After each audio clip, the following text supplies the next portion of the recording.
Je n'ai rien à répondre à André Luther Meka. Je lui demande tout simplement de respecter la mémoire de mon feu père. Il n'est pas membre de ma famille. Il faut quand même un peu de réserve. Et de deux, voilà l'un des problèmes, voilà les problèmes que nous rencontrons à l'université. Vous vous rendez compte qu'un enseignant de rang magistrat de ma trempe, quand je prends sur moi de poser des problèmes de société,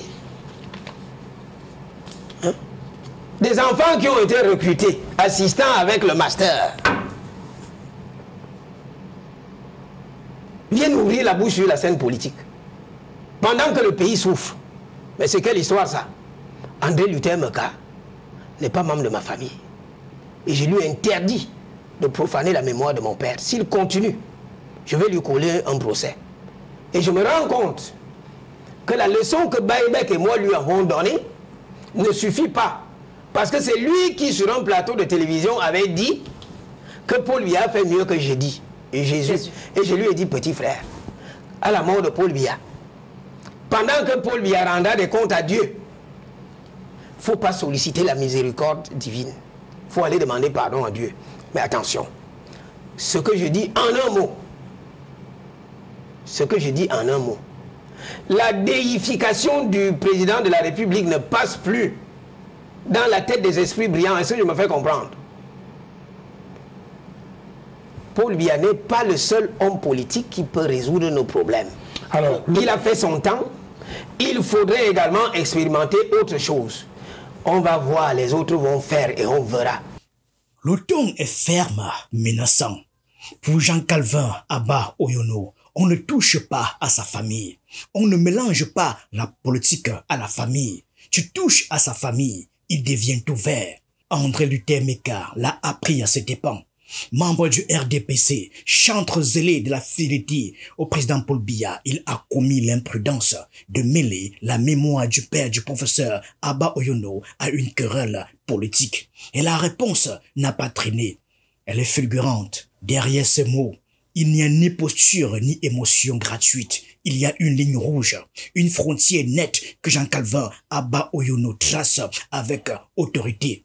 La politique, oui, mais pas au prix de l'intime, mais au détriment du respect dû aux morts. Quand je vous dis par exemple que André Luther Meka n'est pas membre de ma famille, il n'a pas connu mon feu père. Il a dit, je viens. Il a dit que c'était son oncle. Je ne l'ai pas vu aux obsèques de mon père. J'aimerais bien voir la tête d'André Luther Meka à la chute brutale et fracassante de Paul Biya. Il ne connaît rien de l'histoire politique de mon feu père. Je vais vous dire, vous savez combien il devient maire RDPC de Djoum? Vous voulez que je vous révèle? Alors, au moment, à l'époque, au moment de l'effervescence politique, lui et mon feu père Ngo Wumbli Masaga ont fait trembler la région de Djoum. Est-ce que je me fais comprendre? Avec le PSP, ils ont emmené l'opposition à Djoum. Et pour calmer mon feu père, le RDPC lui a donné la main. Voilà pour la vérité que ce jeune homme ne peut pas. Et de deux, ce n'est pas parce que mon père a été maire RDPC que moi également je devrais adhérer à ses idées. Mais non, pas du tout. Il faut distinguer la vie privée de la vie publique. S'il vous plaît. Il n'y a pas de transition héréditaire en matière politique. Est-ce qu'on est clair là-dessus? C'est pas parce que mon père a été maire RDP, qui vous le dit d'ailleurs qu'il a fait avec conviction. Je vous ai décrit les conditions dans lesquelles il est devenu maire. C'était pour calmer, pour le calmer, parce que vraiment, il faisait Ngo Masaga et lui, hein, formaient déjà un tandem qui a mené l'opposition. Tout est parti d'un texte, une lettre ouverte. Un cri de rupture. Le prof Jean-Calvin Abba Oyono, avec d'autres personnalités issues du Sud, décide de signer un manifeste, ce qu'ils appellent l'appel du Sud. Une déclaration politique qui appelle, sans détour, à tourner la page du tout Biya. Un appel à oser autre chose, à expérimenter une nouvelle voie politique. L'effet est immédiat. Les lignes bougent, les nerfs s'échauffent, les camps se dessine et dans l'arène, un fidèle surgit, André Luther Meka. Pour lui, l'appel du Sud est une trahison pure et simple, un affront au père fondateur, un acte d'hérésie. Et pour appuyer sa charge, il décide de convoquer l'histoire familiale. Le père de Jean Calvin, Abba Oyono, avait soutenu Paul Biya. Cela suffirait selon lui à imposer au fils la même allégeance. Mais Jean Calvin Abba Oyono ne se laisse pas piéger. Sa réplique est immédiate et frontale. Ce que Meka n'a pas compris, c'est qu'il n'a pas affaire à un politique comme les autres. Abba Oyono, c'est un intellectuel, un penseur, mais aussi un fils. Et lorsqu'on convoque la mémoire de son père pour le clouer au pilori, il sort les crocs. Ça a été carrément un pavé dans la main. Est-ce que je me fais comprendre? En fond de toile, au moment où on se réunissait, on a tendu un piège au RDPC. N'était-ce la légèreté de la condescendance avec laquelle on a répondu à notre déclaration, on n'en serait pas là. Si le RDPC avait appliqué sa vieille politique de le chien à bois, la caravane passe, vous êtes d'accord avec moi que cette déclaration n'aurait même pas produit l'effet. Le simple fait de susciter ce tollé est une victoire pour nous. Le RDPC est champion dans le bourrage des urnes, des fraudes électorales. Je le dis. De deux, les gens n'ont pas toujours voté par conviction dans le Sud. Et à l'heure actuelle, allez sur le terrain. Les populations en ont marre. Les populations en ont... On a parlé du chômage endémique. Regardez notre déclaration. Vous allez voir André Foumanti. C'est mon petit frère qui est loin devant moi. Derrière moi, nous avons un écart de 13-14 ans. Il est jumeau.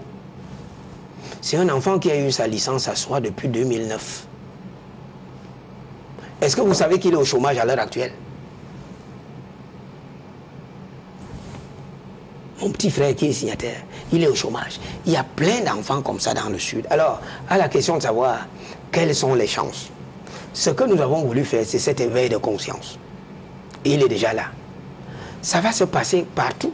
Déjà, le simple fait même que l'opposition n'arrive pas à battre campagne, au Sud était un problème que vous devez décrier. C'est quelque chose qu'on ne doit même pas cautionner. Il ne faudrait pas prendre des électeurs pour des esclaves. C'est plus qu'un refus. C'est un acte d'indépendance, un manifeste personnel, une libération. La fidélité ne se transmet pas par le sang. Elle ne s'hérite pas comme un patrimoine. Elle se construit, se choisit, se questionne. Le point de bascule, c'est l'éruption du père dans le débat. Lorsque Meka évoque la fidélité du feu père Abba Oyono à Paul Biya, il commet ce que Jean Calvin Abba Oyono considère comme une profanation. La mémoire des morts devient un argument de joute. Et là, tout bascule. C'est une offense. C'est ce que Jean Calvin Abba Oyono veut interdire radicalement, définitivement. Car au Cameroun et dans de nombreuses cultures africaines, la mémoire des ancêtres est sacrée. Ce n'est pas un terrain de jeu politique. Ce n'est pas une matière première pour les clashs médiatiques. L'homme de la société civile ne veut pas qu'on instrumentalise le nom de son père. Et derrière cette posture, il y a une leçon. L'engagement politique doit être personnel, libre, assumé. Il n'est pas un héritage qu'on porte comme une dette. Il est une responsabilité qu'on endosse par conviction, pas par obligation familiale. Ce qu'il défend, c'est le droit à la rupture totale. Le prof ne s'attaque pas à un homme. Il dénonce un système. Il dénonce une logique. Il dénonce une culture politique où l'on croit que tout est affaire d'héritage. Que l'on pense que l'on est pour être fidèle. Que le sang détermine les idées. Que l'histoire familiale est une chaîne qu'on ne peut briser. Mais non. Jean Calvin Abba Oyono dit non.